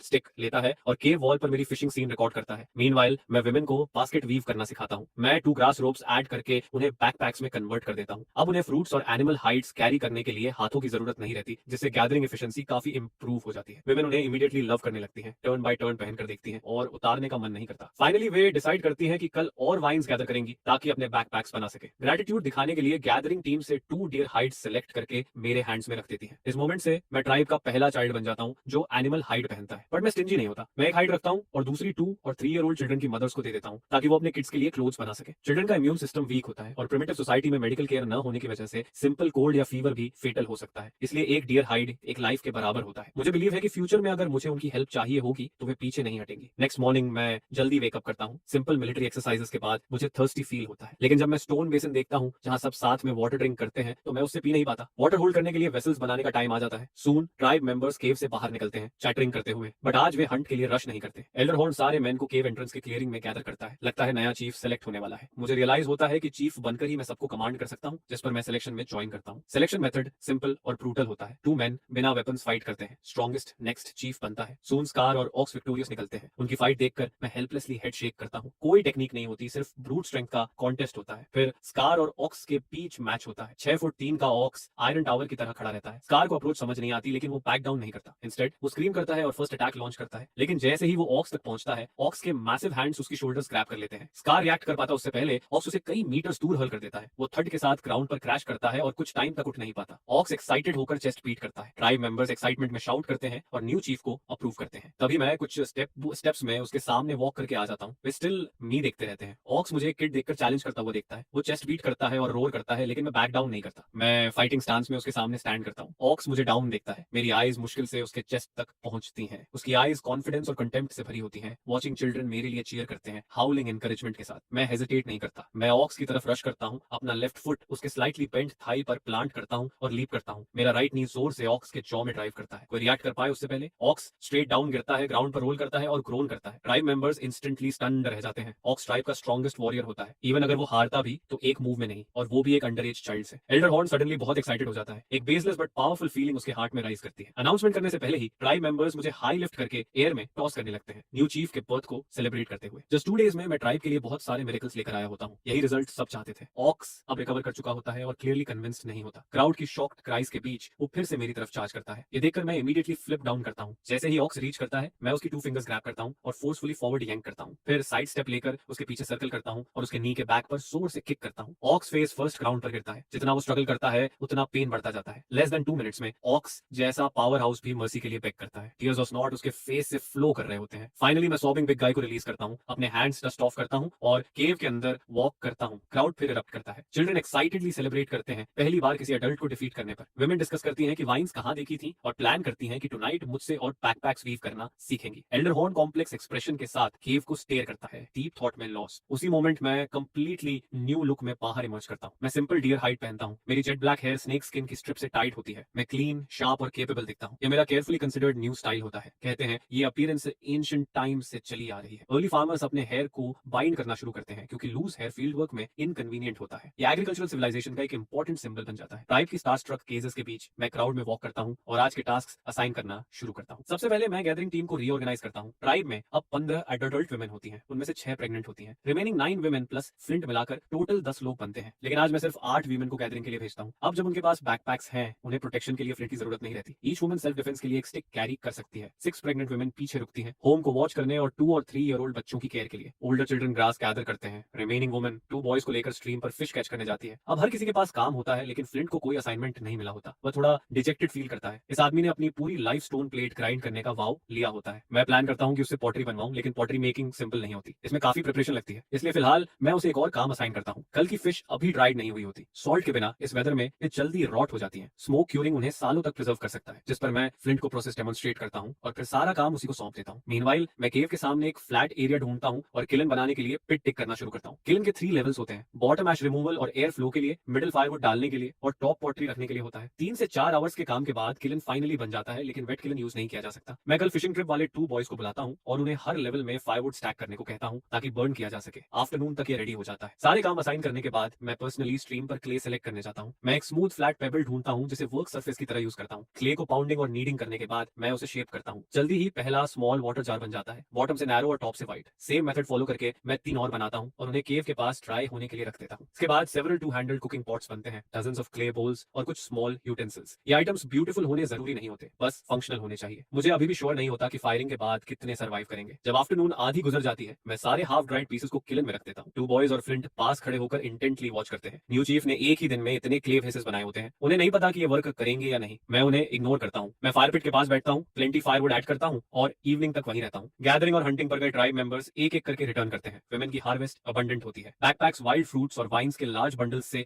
फिल्ड होते हैं क्लियरली, और बैकपैक्स बनाने का प्लान होता है। मेन की कैच भी आज अच्छी होती है। 2 लार्ज बर्ड्स जो टर्कीज जैसे दिखते हैं, कुछ एक्सा एंड सेवरल ग्राउंड हॉक्स आते हैं। इसमें आज की 100 प्लस फिश ऐड हो जाती है। ट्राइब की टोटल हार्वेस्ट काफी सब्सटैंटियल होती है। आज जो फूड नहीं खाया जाता वह स्टोर किया जा सकता है। प्रेग्नेंट वुमेन जो सून गिव बर्थ करने वाली होती हैं, उनके लिए प्लेंटी फूड होगा। जब क्ले बोल्स व्हाइट टर्न करने लगते हैं, मैं फायरवुड डालना बंद कर देता हूँ। फायर को नेचुरली डाई और ओवरनाइट कूल होने देता हूँ। टुमारो मॉर्निंग किल ओपन किया जा सकता है। पूरे दिन की लेबर के बाद ट्राइब मेंबर्स एग्जॉस्टेड होते हैं, लेकिन कैंप फायर के अराउंड गैदर होने पर हर फेस पर हैप्पी स्माइल होती है। No more hunger. सबसे इंपॉर्टेंट, मैंने 2 लार्ज बर्ड्स को क्ले बेक चिकन में कन्वर्ट कर दिया होता है। उन्होंने कभी इतना डिलिशियस फूड टेस्ट नहीं किया होता, बट मुझे एपेटाइट फील नहीं होती। फूड में बस थोड़ा सा कोर्स सॉल्ट होता है जो बेयरली टेस्ट होता है। सॉल्ट अभी बहुत प्रेशियस होता है। कहते हैं ये किसी दूसरी ट्राइब से ट्रेड होकर आया है। मैं माइंड में कैलकुलेशन करता रहता हूँ, क्या मैं पॉटरी ट्रेड करके ज्यादा सॉल्ट ला सकता हूँ। सबके खाने के बाद वुमेन केव के अंदर बास्केट्स वीव करने लौट जाती हैं। उन्हें रियलाइज हो चुका होता है कि बैकपैक्स ट्रूली यूजफुल हैं। टुडे गैदरिंग टीम में कम लोग होने के बावजूद उन्होंने पहले से ज्यादा कलेक्ट किया होता है। मैं सारे एनिमल हाइड्स डिस्ट्रीब्यूट करता हूँ। अब कई चिल्ड्रन ब्लैंकेट्स के नीचे टुगेदर हडल कर सकते हैं। नेक्स्ट मॉर्निंग मैं इमीडिएटली पॉटरी फायरिंग के रिजल्ट्स चेक करता हूँ। फ्लिंट एल्डर हॉर्न के साथ दौड़ता हुआ आता है, नर्वसली चैटर करते हुए। मैं खुद भी एक्सट्रीमली नर्वस होता हूँ। मेरी सॉल्ट ट्रेडिंग प्लान और मीट सूप का ड्रीम सब इसी पर डिपेंड करता है। गोल्डन एग तोड़ने जैसी एंटिसिपेशन के साथ मैं किलन की डर्ट कवर हटाता हूँ और अंदर पीयर करता हूँ। हूँ। सारे clay bowls vibrant terracotta red होते हैं और अनएक्सपेक्टेडली स्मूथ दिखते हैं। ये देखकर फ्लिंट एक बोल उठा लेता है और एक्साइटेडली उस पर हाथ फेरता है। फिर वह स्टम्बल करता हुआ केव की तरफ भागता है। मोमेंट्स बाद वह वाटर से भरा बोल लेकर वापस आता है, जॉय में हाउलिंग करता हुआ, और ट्राइब को प्राउडली ये ब्यूटीफुल वाटर होल्डिंग वेसल दिखाता है। मैं स्माइल करता हूँ और पॉटरी निकालना कंटिन्यू करता हूँ। 4 कुकिंग पॉट्स और 4 स्मॉल वाटर जार्स परफेक्टली निकलते हैं। स्मूथ सर्फेसेस होती हैं बिना किसी क्रैक के। 8 स्पून में से सिर्फ 2 सर्वाइव करते हैं, बाकी मेल्ट होकर आपस में स्टिक हो जाते हैं। 20 प्लस क्ले बोल्स में से सिर्फ 12 यूजेबल होती है। Piece after piece terracotta pottery kiln से बाहर आती है। ट्राइब मेंबर्स सिर्फ शॉक और एक्साइटमेंट फील करते हैं। फैंग और ऑक्स फास्टेस्ट मूव करते हैं। दोनों एक एक जार उठाते हैं और स्ट्रीम की तरफ रन करते हैं। सून वे वाटर से भरे जार्स लेकर रिटर्न करते हैं। एल्डर हॉर्न एक्साइटेड होता है लेकिन कंपोजर मेंटेन करता है। वह जेस्चर करके मुझसे पूछता है कि यह सब कैसे हुआ। आंसर देने से पहले ही कल के 2 हेल्पर्स ईगरली एक्सप्लेन करने लगते हैं, लेकिन मेरी मेन कंसर्न सॉल्ट ट्रेड को लेकर होती है। मैं ये क्वेश्चन एल्डर हॉर्न के सामने रखता हूँ। अनएक्सपेक्टेडली एल्डर हॉर्न मुझे ऐसे देखता है जैसे मैं कोई वेस्टफुल चाइल्ड हूँ। वह पॉटरी पीसेस की तरफ पॉइंट करता है, फिर ट्राइब के एडल्ट्स और चिल्ड्रन की तरफ, और उनकी लैंग्वेज में एक्सप्लेन करता है कि ये चीजें कितनी प्रेशियस है। जब मैं फाइनली समझता हूँ, मैं कंप्लीटली शॉक्ड होता हूँ। इवन एक सिंगल बोल ऑलमोस्ट अडल्ट बॉय या 2 गर्ल्स के बदले ट्रेड हो सकती है। वाटर जार्स और कुकिंग पॉट्स तो और भी ज्यादा वैल्यूबल होते हैं। डिफरेंट ट्राइब्स के बीच water holding vessels extremely rare होती हैं। Lifetime stone plate grind करना नॉर्मल माना जाता है। मोर वेसल्स पाने के लिए कुछ ट्राइब्स बिना हेजिटेशन लोगों को ट्रेड कर देते हैं। वे सोचते हैं ज्यादा पीपल यूजलेस हैं और सिर्फ फूड कंज्यूम करते हैं, बट मैं बिलीव करता हूँ कि ज्यादा पीपल ज्यादा फूड ला सकते हैं और ट्राइब की फाइटिंग स्ट्रेंथ इंक्रीज कर सकते हैं। न्यू मेंबर्स ट्राइब में फ्रेश ब्लड लाते हैं। ये सोचकर मैं इमीडिएटली ट्रेडिंग मिशन असाइन करता हूँ। एल्डर हॉर्न और हंटिंग पार्टी के 7 मेंबर्स सेट आउट करते हैं। 1 वाटर जार, 1 कुकिंग पॉट और 3 क्ले बोल्स ट्रेड के लिए दिए जाते हैं। वाटर जार के बदले 2 एडल्ट वुमेन, कुकिंग पॉट के बदले 2 almost adult boys, 3 clay bowls precious salt crystals के बदले जो माउंटेन रॉक से कलेक्ट होती है। अगर सॉल्ट न मिले तो बोल्स गर्ल्स के बदले ट्रेड की जाए। इंस्ट्रक्शंस देने के बाद ग्रुप इमीडिएटली डिपार्ट करता है। मैं बाकी ट्राइब मेंबर्स को टास्क्स असाइन करना कंटिन्यू करता हूँ। ट्रेड वेस्ट की ट्राइब से होता है, माउंटेन और वैली क्रॉस करके। ग्रुप जल्दी डेस्टिनेशन रीच करता है। ये ट्राइब रिवर स्टोन ट्राइब से थोड़ी बड़ी होती है, करीब 80 से 90 पीपल। दोनों ट्राइब्स पहले भी ट्रेड कर चुकी होती हैं। एल्डर हॉर्न की ग्रुप को गुड्स के साथ आते देख दूसरी ट्राइब का चीफ पॉल्ट कैप ग्रीट करने बाहर आता है। शॉर्ट कॉन्वर्सेशन के बाद एल्डर हॉर्न बैकपैक से क्ले बोल निकालकर उसे देता है। सॉल्ट के बदले ट्रेड करने को कहा जाता है। बॉल्ट कैप की आईज इंस्टेंटली लाइट अप हो जाती है। क्ले बोल अंदर बाहर से स्मूथ होती है और स्टोन बेसन से काफी लाइटर होती है। वह तुरंत 2 ट्राइब मेंबर्स को small bag of white crystals लाने भेजता है और एल्डर हॉर्न को देता है। बट एल्डर हॉर्न बैग को देखता है और हेड शेक करता है। हमें ज्यादा चाहिए और इस बार हम 2 एडल्ट वुमेन भी ट्रीट करना चाहते हैं। फिर वह ऑक्स को वाटर जार निकालने का सिग्नल देता है। बॉल्ट कैप स्टन रह जाता है। ये स्टोन बेसन ह्यूज होती है, इसमें बहुत ज्यादा वाटर स्टोर हो सकता है, बट नेक्स्ट मोमेंट वह हेजिटेट करता है। ट्रेडिंग के लिए 2 औरतों को इतना बड़ा स्टोन बेसन देकर लेना एक अच्छा डील लगता है, लेकिन अभी ऑटम का टाइम चल रहा होता है जो फूड कलेक्ट करने का सीजन माना जाता है, जिस पर एक इंसान कम होने का मतलब होता है कम हार्वेस्ट। इस बात पर थोड़ा सोचा जाता है, लेकिन आखिर में वो हल्की स्माइल के साथ एग्री कर जाता है, क्योंकि एक इंसान कम होने से कंजम्पशन भी कम होता है और यह उसे एक स्मार्ट डील फील होता है। इसके बाद 2 दुबली पतली औरतों को सामने लाया जाता है जो एडल्ट सिस्टर्स होती हैं। बड़ी बहन अपनी गोद में करीब 4 साल का छोटा बच्चा पकड़े रहती है। बच्चे की आंखें बंद होती हैं और उसका शरीर बिल्कुल शांत रहता है, जो देखकर साफ लगता है कि वो ठीक नहीं है। फिर कहा जाता है कि इन दोनों लोगों के बदले बड़ा स्टोन बेसिन मिलेगा और बच्चे को साथ में दे दिया जाएगा। यह सुनकर बाल्ट कैप हल्के से हाथ हिलाता है, जैसे जल्दी में उन्हें आगे बढ़ने का इशारा कर रहा हो, जिस पर एल्डर हॉर्न उन दोनों कमजोर औरतों को देखता है लेकिन कुछ नहीं कहता। इसके बाद वो स्टोन से कहता है कि बैकपैक से कुकिंग पॉट और बाकी क्ले बोल्स निकालो। फिर वो बोलता है कि अगर चाहिए तो ट्रेड कर सकते हो। चीफ बॉल्ट कैप पहले ही बड़ा जार ले चुका होता है। अब जब वो छोटा वाला देखता है तो उसे पसंद तो आता है, लेकिन वो इशारे से मना कर देता है। ये देखकर एल्डर हॉर्न को मेरे सुबह देखे इंस्ट्रक्शंस याद आते हैं, जिस पर वो वहीं पर डेमोन्स्ट्रेशन शुरू करता है। वो क्ले पॉट में मीट सूप बनाना शुरू करता है। थोड़ी ही देर में पॉट से एक अच्छी खुशबू फैलने लगती है, जिसे फील करते ही बाकी ट्राइब मेंबर्स का ध्यान उधर चला जाता है। उन्हें समझ आता है कि मीट इस तरह भी खाया जा सकता है, जिस पर चीफ बॉल्ट कैप जल्दी से एल्डर हॉर्न के हाथ से क्ले बोल लेता है। बोल में सूप और मीट के टुकड़े होते हैं। वो थोड़ा हेजिटेट करते हुए एक सिप लेता है और उसी पल उसका रिएक्शन बदल जाता है। सूप का टेस्ट उसे काफी अच्छा लगता है। ऊपर हल्की ऑयल की लेयर होती है और मीट सॉफ्ट और जूसी होता है, जिसे खाते ही उसका पूरा बॉडी अच्छा फील करता है। इसके बाद उसके मन में साफ हो जाता है कि ट्रेड करना सही रहेगा। अब बॉल्ट कैप ज्यादा ओपन हो जाता है। वो लोगों को सौंप देता है और अपने लोगों से नमक से भरा एक पैक मंगवाता है, जो ऑक्स का पूरा पैक भर देता है। यह देखकर एल्डर हॉर्न संतोष में सिर हिलाता है। इसके बाद ग्रुप वापसी के सफर पर निकल पड़ता है। वो 7 लोगों के साथ आए थे और अब 9 नए लोगों के साथ लौटते हैं, यानी कुल 16 लोग। यह रिजल्ट एक पूरे दिन की हंटिंग से भी बेहतर होता है। ग्रुप जल्दी चलते हुए शाम के आसपास रिवर स्टोन ट्राइब पहुंचता है, लेकिन जैसे ही नए आए लोग केव एंट्रेंस की क्लियरिंग में पहुंचते हैं, सब हैरान रह जाते हैं, क्योंकि केव एंट्रेंस पर 4 वाटर जार्स, 4 पॉट्स और पोल्स का एक बड़ा स्टैक रखा होता है, जो फ्लिंट ने उसी दिन बनाया होता है। फ्लिंट पॉटरी को देखते हुए हल्की मुस्कान के साथ खड़ा रहता है। यह उसके लिए एक बहुत खास दिन होता है। क्लियरिंग के दूसरे हिस्से में कई बड़ी फिश सूखने के लिए टंगी होती हैं। पास खड़ी औरतें इसे देखकर खुश नजर आती हैं। ये सब फूड है और अब वो खुद भी इसे इकट्ठा कर सकती हैं। ये सब देखकर नए आए एडल्ट्स और बच्चे खास तौर पर हैरान होते हैं। जहां एक स्टोन बेसिन के बदले 2 एडल्ट्स मिल सकते हैं, वहीं इस ट्राइब के पास इतने सारे बर्तन और फूड होता है। उन्हें लगता है कि इस ट्राइब में आना सही फैसला रहा। इसके बाद एल्डर हॉर्न लोगों को मेरे पास लाता है। 8 लोग और एक बच्चा। मैं सबको ध्यान से देखता हूँ। सब काफी कमजोर दिखते हैं, लेकिन ट्राइब के पास फूड की कोई कमी नहीं होती। एक विंटर में उनकी हालत बेहतर हो सकती है। फिर मैं उस औरत के सामने रुकता हूँ जो बच्चे को पकड़े रहती है। बच्चा शांत रहता है और उसका चेहरा गर्म लगता है। मैं उसके माथे को टच करता हूँ, जो काफी गर्म होता है। यह फील करते ही मैं उन्हें केव के अंदर ले जाता हूँ। सबसे पहले मैं एक एनिमल हाइड लाकर माँ और बच्चे को उसमें रैप करता हूँ और फायर पिट के पास बैठाता हूँ, ताकि वो वार्म हो सके। इस दौरान मैं सोचता रहता हूँ कि बिना मेडिसिन के फीवर कैसे कम किया जाए। तब मुझे एक तरीका याद आता है, स्क्रैपिंग थेरेपी। ये सोचते ही मैं तैयारी शुरू करता हूँ। पहले क्लियर फिश सूप को आग पर रखता हूँ, फिर स्क्रैपिंग के लिए एक स्मूथ बोन ढूंढता हूँ। टेराबग की पीक का छोटा हिस्सा इसके लिए ठीक रहता है। औरत को समझ नहीं आता कि मैं क्या कर रहा हूँ। वो घबराई हुई होती है क्योंकि उसका बच्चा पहले से कमजोर होता है। उसकी आंखों में आंसू आ जाते हैं। तब मैं उसके पास जाकर इशारे से समझाता हूँ कि मैं बच्चे की मदद करना चाहता हूँ। वो शब्द नहीं समझती, लेकिन मेरे व्यवहार से उसे भरोसा होता है। थोड़ी हिचक के बाद वो बच्चा मुझे दे देती है। मैं बोन के टुकड़े से बच्चे की स्किन पर हल्के स्क्रैप मार्क्स बनाता हूँ। बच्चा थोड़ी परेशानी में हिलता है, लेकिन कुछ देर बाद शांत हो जाता है। फिर मैं उसे वापस उसकी माँ को दे देता हूँ। इसके बाद मैं फिश सूप का बोल भरकर स्पून से बच्चे को पिलाता हूँ। बच्चा टेस्ट करते ही धीरे धीरे पीने लगता है। ये देखकर मुझे थोड़ी राहत मिलती है। अगर वो खा पा रहा है तो उम्मीद बाकी रहती है। कुछ समय बाद अगर फीवर कम हो जाए तो बच्चा सेफ रह सकता है। ये सोचकर औरत थोड़ी रिलैक्स करती है। उसे नहीं पता कि मैंने क्या किया, लेकिन ये समझ जाती है कि मैंने नुकसान नहीं पहुंचाया। जैसे ही वो रिलैक्स करती है, उसे अपनी भूख महसूस होती है। वो सूप की तरफ देखती है। ये देखकर मैं तुरंत उसके लिए भी फिश सूप का बोल निकाल देता हूँ। फिर मैं बच्चे को एनिमल हाइड में अच्छे से लपेटकर कुछ देर खुद संभालता हूँ। इस वक्त मेरे दिमाग में कई चिंताएं चलती हैं। यहाँ एक मामूली बीमारी भी खतरा बन सकती है। खाने की प्रॉब्लम तो अभी के लिए सॉल्व हो जाती है, लेकिन कपड़ों का सवाल अभी बाकी रहता है। ज्यादा हाइड्स इकट्ठा करने के लिए बड़े जानवर हंट करने पड़ेंगे, लेकिन अभी के वेपन्स उसके लिए सही नहीं है। आगे के हंट्स में मुझे खुद जाना होगा और बेटर वेपन्स के लिए मटेरियल ढूंढना होगा। कम से कम ट्रैप्स बनाना जरूरी होगा। मैं मन ही मन तय करता हूँ कि विंटर आने से पहले सबके पास कपड़े होंगे। सबके खाने के बाद बच्चा पसीने में भीगा हुआ जागता है। मैं उसे वापस उसकी माँ को दे देता हूँ। फिर मैं उसके बालों को बांधकर एक सिंपल सा टॉप नॉट बनाता हूँ और उसे एक नाम देता हूँ, स्प्राउट। ये देखकर औरत बहुत खुश होती है। नया ट्राइब चीफ न सिर्फ उसके बच्चे की मदद करता है, बल्कि उसे बाकी लोगों जैसा मानता है। इससे साफ होता है कि उन्हें एक्सेप्ट कर लिया गया है। इसके बाद मैं अपना इक्विपमेंट बनाना शुरू करता हूँ। मैं एक सीधी लकड़ी चुनता हूँ और टेरे की लेग बोन से बना स्पीयर पॉइंट उसके सिरे पर लगाता हूँ। इस तरह एक सिंपल बोन स्पीयर तैयार होता है। फिर मैं टेरा बीक के कुछ टुकड़े लेकर उन्हें ग्राइंड करता हूँ और एक छोटा नाइफ बनाता हूँ। बाकी मटेरियल मैं फ्लिंट को दे देता हूँ ताकि वो भी अपना वेपन बना सके। फिलहाल इक्विपमेंट बस यही दो चीजें होती हैं। अगली सुबह जब ट्राइब मेंबर्स जागते हैं तो मैं नए टास्क असाइन करता हूँ। फ्लिंट पॉटरी बनाता रहता है ताकि हर किसी के पास बोल हो सके। अडल्ट वुमेन दो टीम्स में बंट जाती हैं, एक वाइल्ड फ्रूट्स कलेक्ट करने के लिए और दूसरी फिश पकड़ने के लिए। बाकी बच्चे पास रहकर हेल्प करते हैं। हंट को मैं खुद लीड करता हूँ। हंटिंग पार्टी में मेरे साथ चर्प और स्किप और नए आए ब्रदर्स रीड और ब्रुक होते हैं। कुल मिलाकर 11 लोग बनते हैं। सूरज निकलते ही हम फॉरेस्ट की तरफ बढ़ते हैं। फॉरेस्ट में पहुंचते ही हंटिंग पार्टी फैल जाती है। हर अडल्ट अलग अलग हंट करता है। मैं अपने 4 यंग फॉलोअर्स को साथ रखता हूँ जो बैकपैक्स और ग्रास रोप कैरी करते हैं। इस फॉरेस्ट के ज्यादातर ट्रीज पर नट्स होते हैं। पेड़ काफी ऊंचे और मोटे होते हैं जिनके साथ मैं कुछ नहीं कर पाता। जमीन पर नट्स बिखरे रहते हैं। दूर कुछ बड़े बर्ड्स जमीन पर फूड ढूंढते दिखते हैं, लेकिन इस रूट पर मैं सिर्फ ऑब्जर्व करता हूँ। मैं किसी एनिमल पर अटैक नहीं करता क्योंकि एक अच्छे हंटर के लिए पहले एरिया को समझना जरूरी होता है। कुछ देर बाद मुझे वाइल्ड बोर के ट्रैक्स मिलते हैं। फुटप्रिंट्स देखकर लगता है कि ये ग्रुप में होते हैं और उनकी गहराई देखकर वेट काफी ज्यादा फील होता है। मैं सावधानी से उसी डायरेक्शन में आगे बढ़ता हूँ। आखिरकार जब मैं एक रिस पार करता हूँ तो मेरी आंखें चमक उठती हैं। सामने वैली में एक साफ स्ट्रीम बहती दिखती है। वेस्ट की तरफ डेंस रीड्स होते हैं और वहाँ कई थंडर बार्स पानी पीते नजर आते हैं, जो साफ दिखाता है कि ये एक पूरा फैमिली ग्रुप है। मैन मेल शायद करीब 1500 पाउंड का होता है। उसके पीछे 3 फीमेल और 1 दर्जन से ज्यादा छोटे पिगलेट्स चलते हैं जो डोमेस्टिक पिग्स जितने साइज के होते हैं। ऐसे में सीधे चार्ज करना मतलब सीधा सुसाइड होता है, जिस पर मुझे ट्रैप सेट करने का प्लान बनाना पड़ता है। मैं क्वाइटली पीछे हटता हूँ, जमीन के काफी करीब रहते हुए फॉरेस्ट की तरफ वापस जाता हूँ। मेरे यंग फॉलोअर्स पूरी तरह टेरिफाइड होते हैं क्योंकि उन्होंने कभी इतना बड़ा प्रे नहीं देखा होता है। मैं उन पर बिल्कुल रिलाई नहीं करता और अकेले ही ट्रैप्स सेट करना शुरू करता हूँ। ग्रास रोप और बोर्ड ट्रैक्स का इस्तेमाल करके मैं कई फिगर 6 स्नेयर्स बनाता हूँ जिनका दूसरा सिरा सीधे बड़े ट्री से बांध देता हूँ। जैसे ही कोई हूफ उसमें फंसता है, स्नेयर अपने आप टाइट होने लगता है और जितना ज्यादा वो स्ट्रगल करता है उतना ही टाइट होता जाता है। सेफ्टी के लिए मैं बच्चों को ट्रीज पर चढ़ा देता हूँ। अब बस मुझे बोर हर्ट को वापस इसी डायरेक्शन में मोड़ना होता है। इसके बाद मैं क्वाइटली स्ट्रीम के दूसरी साइड घूमता हूँ, खुद को मड से कवर करता हूँ, 2 ब्रांचेस हाथ में उठाता हूँ और अचानक बुशेस के पीछे से जोर से चिल्लाते हुए बाहर कूदता हूँ। बोर हर्ट ने ऐसा क्रीचर पहले कभी नहीं देखा होता है जिस पर वो तुरंत फॉरेस्ट की तरफ भागते हैं। मैं पीछे से दौड़ते हुए चिल्लाता रहता हूँ। थोड़ी ही देर में आगे से एगनाइज्ड स्क्वील सुनाई देने लगती है। जब मैं ट्रैप एरिया तक पहुंचता हूँ तो लीड मेल और एक एडल्ट फीमेल जमीन पर गिरे होते हैं। ग्रास रोप ज्यादा देर तक होल्ड नहीं कर पाएगा। ये देखकर मैं केयरफुली बोन स्पीयर लेकर आगे बढ़ता हूँ। परफेक्ट टाइमिंग के साथ मैं उसका मुंह खुला देखते ही स्पीयर को पूरी ताकत से अंदर थ्रस्ट करता हूँ। शार्प बोन स्पीयर सीधे उसकी गर्दन के पीछे तक पियर्स कर जाता है और ब्लड ऐसे स्प्रे करता है जैसे फ्री बह रहा हो। कुछ ही मोमेंट्स में 1500 पाउंड का पीस कोलैप्स कर जाता है और उसका बॉडी कभी कभी ट्विच करता रहता है। तब जाकर मैं एक लंबी राहत की सांस लेता हूँ। लेकिन इसके तुरंत बाद एक प्रॉब्लम सामने आती है। 5 बच्चे इस मैसिव बोर को वापस कैसे लेकर जाएंगे? पास में स्ट्रगल कर रहे एसए को देखकर मेरी आंखें अचानक चमक उठती हैं। सबसे पहले मैं एसए को ग्रास रोप से एक ट्री के साथ सिक्योर करता हूँ, फिर बाइटिंग रोकने के लिए उसका मुंह बांध देता हूँ। इसके बाद मैं 2 रोप्स उसके दोनों फ्रंट लेग से बांधता हूँ। आखिर में मेल बार की रोप को एसए के बॉडी से टाई कर देता हूँ। सब कुछ रेडी होने के बाद मैं एसए के स्नाउट को खींचते हुए आगे बढ़ता हूँ। चर्प और स्किप दोनों एसए के एक फ्रंट लेग पकड़कर साइड से चलते हैं। रीड और ब्रुक पीछे सिक्योरिटी के लिए स्टिक्स लेकर चलते हैं। हम डेंस फॉरेस्ट के अंदर चलते रहते हैं और आखिर में डिस्टेंस में ट्राइब की केव दिखने लगती है। बाहर ब्रश साफ कर रहा एक यंग ट्राइब मेंबर हमें सबसे पहले देख लेता है और जोर से आवाज लगाता है जिससे पूरी ट्राइब अलर्ट हो जाती है। जल्दी ही सब लोग बाहर निकल आते हैं, लेकिन कोई भी पास आने की हिम्मत नहीं करता क्योंकि उन्होंने इतना बड़ा प्रे पहले कभी नहीं देखा होता है। मैं फ्लिंट को बुलाता हूँ और उसे वाटर जार और सॉल्ट रेडी करने को कहता हूँ। फ्लिंट जार लाता है जिस पर मैं जमीन में एक पिट खोदता हूँ और जार को उसमें रख देता हूँ ताकि उसका माउथ थोड़ा सा ग्राउंड के ऊपर रहे। इसके बाद सब लोग एसए को जार के पास पकड़ते हैं। मैं अपना नाइफ उसकी गर्दन में प्लंज करता हूँ। ब्लड बिना वेस्ट हुए सीधे जार में फ्लो करता है और थोड़ी ही देर में 4 ब्रिम तक भर जाता है। फिर मैं उसमें सॉल्ट वाटर डालकर अच्छे से स्टर करता हूँ। कुछ समय में यह रात के सूप के लिए टेस्टी ब्लड पुडिंग बन जाएगा। थंडरबार की हाइड से बूट्स या बैग्स बनाए जा सकते हैं और ये दोनों बोर्ड्स काफी मटेरियल देंगे। हाइड के नीचे व्हाइट लार्ड की लेयर होती है जो 4 फिंगर्स थिक होती है, जिसे मैं जल्द ही फायर पर रेंडर करता हूँ। लंग्स को छोड़कर बाकी सब एडिबल होता है और बड़े बोन्स को भी निकाल लिया जाता है ताकि उन्हें ग्राइंड करके वेपन्स बनाए जा सके। पूरा आफ्टरनून इन करीब 2000 पाउंड के पोर्स को प्रोसेस करने में निकल जाता है। काम बहुत एक्सॉस्टिंग होता है लेकिन रिजल्ट काफी रिवॉर्डिंग फील होता है। स्मोकिंग रैक्स हर साइज के मीट चंक से भर जाते हैं। एक जार में कुक्ड ब्लड पुडिंग होता है और 3 जार्स प्योर व्हाइट लार्ड से प्रिम होते हैं। बच्चे क्रिस्पी पोर्क क्रैकलिंग्स उठाकर हंसते रहते हैं और लिटिल स्प्राउट भी फीस्ट एंजॉय करता है। शाम को जब फ्लिंट किलन खोलकर पॉटरी निकालता है, उसी वक्त मेन वर्क ग्रुप्स अपने पूरे दिन के काम से वापस लौटते हैं। फिशिंग टीम कई 100 फिश लेकर आती है। हंटिंग टीम भी अच्छा परफॉर्म करती है। 3 फेजेंट्स, 2 बड़े स्नेक्स, दर्जन भर बर्ड एग्स, 1 दर्जन ग्राउंड स्क्विरल्स और नट्स की एक बास्केट लेकर। इससे भी ज्यादा सरप्राइजिंग बात यह होती है कि आज मेपल गैदरिंग टीम लीड करती है और एक नया फूड सोर्स डिस्कवर करती है, एक बहुत ही स्वीट ट्री रूट। जब उसे काटा जाता है तो बाहर की स्किन के अंदर एम्बर कलर की नेचुरल शुगर दिखती है। अगर इन्हें ज्यादा कलेक्ट किया जाए तो व्हाइट शुगर रिफाइन की जा सकती है। मैं खासतौर पर इस डिस्कवरी के लिए उस यंग वुमन की प्रेज करता हूँ। डिनर के टाइम सब लोग बहुत एंजॉय करते हैं, लेकिन इसी दौरान एल्डर हॉर्न का एक्सप्रेशन डार्क हो जाता है। उसके हाथ में रेड स्पाइन से भरी थॉर्नी वाइन होती है और वो मेपल के पीछे भागते हुए उसे बार बार स्ट्राइक करता है। ओरिजिनल ओनर की मेमोरीज से मुझे पता होता है कि ये वाइन ट्राइब का डिसिप्लिनरी टूल होता है जिसे सिर्फ सीरियस ऑफेंस पर यूज किया जाता है। ये देखकर मैं तुरंत बीच में इंटरवीन करता हूँ, एंग्री एल्डर को रोकता हूँ और पूछता हूँ कि वो उसे प्यूनिश क्यों कर रहा है। एल्डर बताता है कि ये रूट्स थर्न ट्री का बैट होती हैं और जो भी इन्हें खाता है उसे वही ट्री खा जाता है। ये सुनते ही मैं सबको रूट्स खाना तुरंत स्टॉप करने को कहता हूँ। ऐसा इसलिए नहीं कि मैं एल्डर की बात पर पूरी तरह बिलीव करता हूँ, बल्कि इसलिए कि मुझे डर होता है कि ये रूट्स पॉइजनस या एडिक्टिव हो सकती हैं। इस इंसिडेंट की वजह से मैं पूरी रात अलर्ट रहता हूँ और अपने बॉडी में किसी भी चेंज को केयरफुली मॉनिटर करता हूँ। लकी कुछ भी नहीं होता। सुबह डे लाइट आने पर लोग बाहर निकलते हैं और मैं दिन के काम ऑर्गेनाइज करना शुरू करता हूँ। सब कुछ नॉर्मली चलता है, बस एक चेंज होता है। स्प्राउट और उसकी माँ फिशिंग टीम के साथ जाते हैं और मैं 4 यंगर बॉयज को गैदरिंग टीम के साथ ले जाता हूँ। मेरा एम उस थॉर्न ट्री को इन्वेस्टिगेट करना होता है जिसका मेंशन एल्डर हॉर्न ने किया था। ट्री की लोकेशन केव के पीछे पहाड़ के अंदर गहराई में होती है। इस माउंटेन पर टॉल ट्रीज कम होते हैं लेकिन श्रब्स बहुत डेंस होते हैं और फ्रूट ट्रीज काफी होते हैं। रास्ते में मुझे एक एक्साइटिंग डिस्कवरी होती है, वही चिली पेपर्स जिनकी मुझे काफी टाइम से तलाश थी। ब्राइट रेड पैच श्रब्स के बीच छिपा होता है। ट्राइब मेंबर्स इन्हें नहीं खाते क्योंकि इनका बहुत स्पाइसी टेस्ट उन्हें लगता है कि ये एडिबल नहीं है। मैं तुरंत अपने 4 कंपेनियंस को इंस्ट्रक्शन देता हूँ कि आज सिर्फ चिली पेपर्स हार्वेस्ट करो। इसके बाद मैं गैदरिंग टीम के साथ आगे बढ़ता हूँ। एक रिज क्रॉस करने के बाद सामने एक बेसन दिखाई देता है। चारों तरफ ग्रीनिश टिंट वाली एनिमल बोन्स बिखरी होती हैं जो मास ग्रेव जैसी लगती हैं। बेसन के सेंटर में करीब 7 मीटर ऊंचा एक स्ट्रेंज ट्री खड़ा होता है। उसकी रूट्स लगभग 500 मीटर के रेडियस में फैली होती हैं। सेंटर की तरफ जाते हुए रूट पल्प्स ज्यादा दिखाई देते हैं, जैसे एनिमल्स को ट्रंक की तरफ लूर करने के लिए डिजाइन किया गया हो। मेरी इंस्टिंक्ट्स साफ वार्न करती हैं कि ट्रंक के पास जाना ज्यादा डेंजर वाला है। फिर भी मैं क्लोजर जाने का फैसला करता हूँ, इस कॉन्फिडेंस के साथ कि जरूरत पड़ी तो एस्केप कर सकता हूँ। हर कदम पर मैं अपने बोन स्पीयर से जमीन प्रोब करता हुआ आगे बढ़ता हूँ। जैसे ही स्पीयर ट्री के कैनोपी के नीचे की एरिया को टच करता है, मेरी ट्रेनिंग इंस्टेंटली अलर्ट देती है, डेंजर क्लोज है। मैं तुरंत स्पीयर पीछे खींचता हूँ और उसी पाथ से रिट्रीट करता हूँ। उसी पल हवा में वुश की आवाज गूंजती है और दर्जन भर थॉर्न्स, हर एक करीब 1 मीटर लंबा, जमीन में सीधा आकर घुस जाता है, ठीक उसी जगह जहां स्पीयर ने टच किया था। हर थॉर्न करीब 1 सेंटीमीटर मोटा होता है और उसके टेल एंड पर पी साइज सफेद फ्लावर होता है। ये नेचुरल एरोस होते हैं। ये देखकर मेरा एक्साइटमेंट बढ़ जाता है और मेरे दिमाग में स्ट्रॉ बोर्ड से एरोस बोरो करने वाली स्टोरी फ्लैश हो जाती है। मैं अपनी वोवन बास्केट को टारगेट बनाता हूँ, उसमें एक लंबी रोप बांधता हूँ और उसे कैनोपी के नीचे फेंक देता हूँ। वुश